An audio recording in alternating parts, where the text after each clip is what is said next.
2008, Nokia stood at the pinnacle of success, raking in over $76 billion in revenue and dominating the mobile phone industry with an iron grip.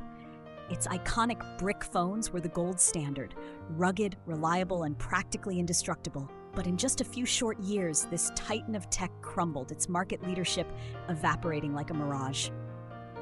What happened? How did a company that once defined an industry fall so far so fast? And more importantly, how did it claw its way back from the brink of oblivion? In this gripping story, Boardroom Secrets dives into the dramatic fall and stunning rebirth of Nokia, a saga of hubris, missteps, and one leader's unwavering resolve to rebuild a legacy. The golden era and the seeds of decline, Nokia's rise was nothing short of meteoric.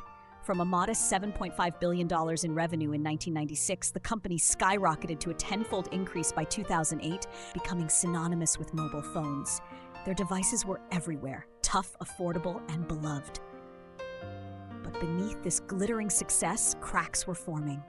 Then came 2007, a year that changed everything. At a press conference that shook the world, Apple unveiled the iPhone. Sleek, intuitive, and revolutionary with its touchscreen interface, the iPhone wasn't just a phone, it was a cultural earthquake. Unlike Nokia's clunky brick phones, the iPhone was a futuristic marvel that captivated consumers.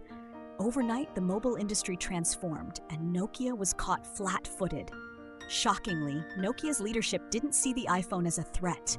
Internal reports later revealed a staggering arrogance. Engineers scoffed at the iPhone's high production costs and questioned its durability, smugly believing it was a niche product for a small market.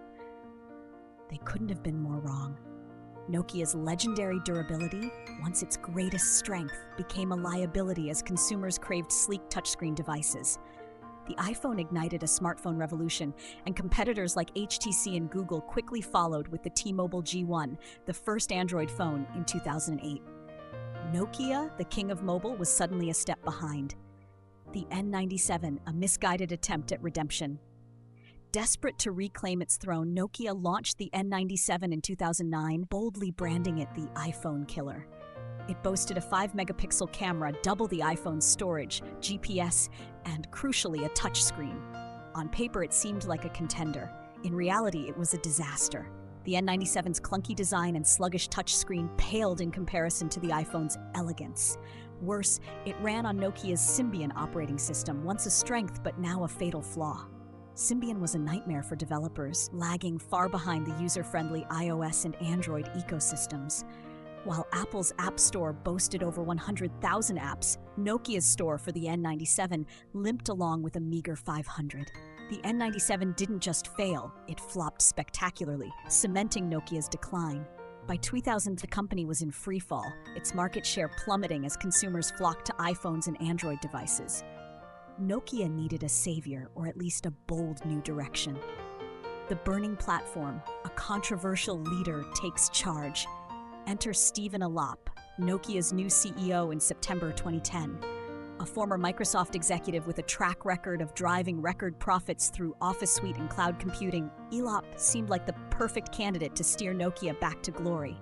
But his tenure would become one of the most controversial chapters in the company's history. On his first day, Elop delivered a now infamous speech to Nokia's employees, described vividly in Operation Elop, a book by former Nokia staff. In a tightly controlled setting, no cameras, no recordings, Elop declared that Nokia was standing on a burning platform surrounded by a sea of fire. Apple has revolutionized the market, he said, his voice urgent. They've redefined the smartphone and built a powerful ecosystem. Our Symbian platform is outdated, complex, and uncompetitive. He painted a dire picture. Nokia was losing ground fast, and drastic change was the only way forward. The speech was meant to rally the troops, but it backfired. Leaked to the press, it tanked Nokia's brand image, crushed sales, and shook investor confidence. Critics argued Elop exaggerated the crisis to justify his radical plan, abandoning Symbian and betting Nokia's future on Microsoft's Windows Phone. It was a gamble that would define his legacy and nearly destroy Nokia. The Microsoft misstep, a deal with the devil, in February 2011, Elop announced a partnership with Microsoft, his former employer. Nokia would ditch Symbian and adopt Windows Phone as its primary operating system, aiming to create a third ecosystem to rival iOS and Android. Microsoft poured billions into the deal, funding Nokia's R&D and marketing. The first fruits of this collaboration were the Lumia 800 and 710, launched with high hopes in late 2011. But the Lumia line was doomed from the start. Windows Phone's unique tile interface confused users accustomed to iOS and Android's intuitive designs. Its app store was a ghost town, with developers shunning the platform. Hardware limitations didn't help.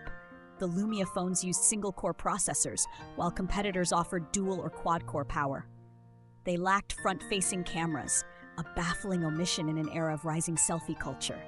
From 2011 to 2014, Nokia sold just 52 million Lumia devices, a respectable number, but Samsung matched that in just 2 months. Elop's loyalty to Microsoft raised eyebrows. Many suspected he prioritized his old employer's interests over Nokia's, especially since he rejected Android, a proven popular platform, in favor of the untested Windows Phone. By 2013, Nokia's market share from 33% to under 3%. The Microsoft partnership was a catastrophe, and in 2014, Elop delivered the final blow. Microsoft acquired Nokia's mobile division for $7.2 billion, with Elop returning to Microsoft as head of its mobile unit, taking key Nokia executives with him. To many, it felt like a betrayal, a Trojan horse that gutted Nokia's core business.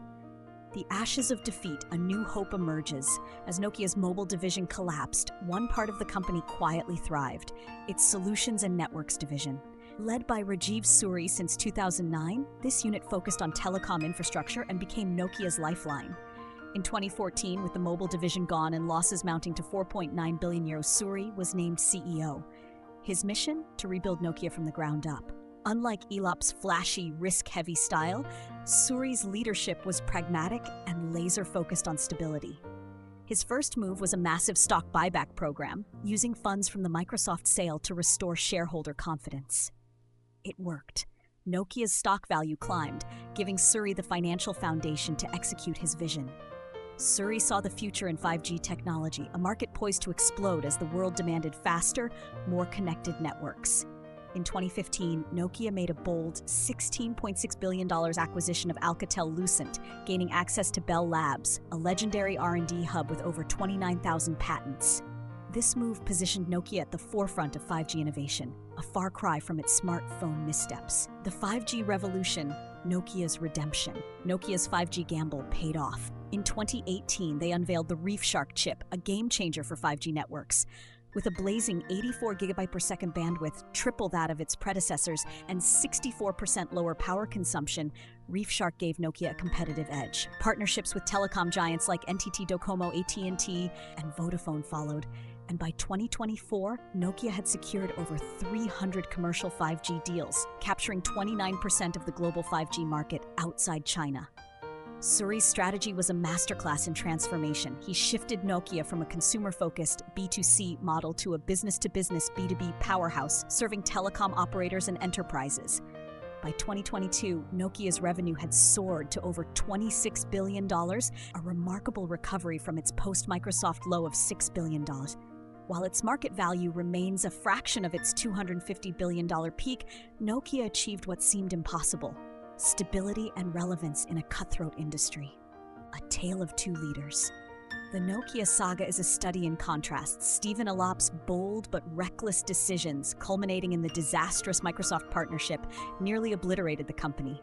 His return to Microsoft with Nokia's mobile division in tow left a trail of distrust and ruin. Meanwhile, Rajeev Suri's steady, unglamorous leadership saved Nokia by focusing on what it could do best: innovate in telecom infrastructure.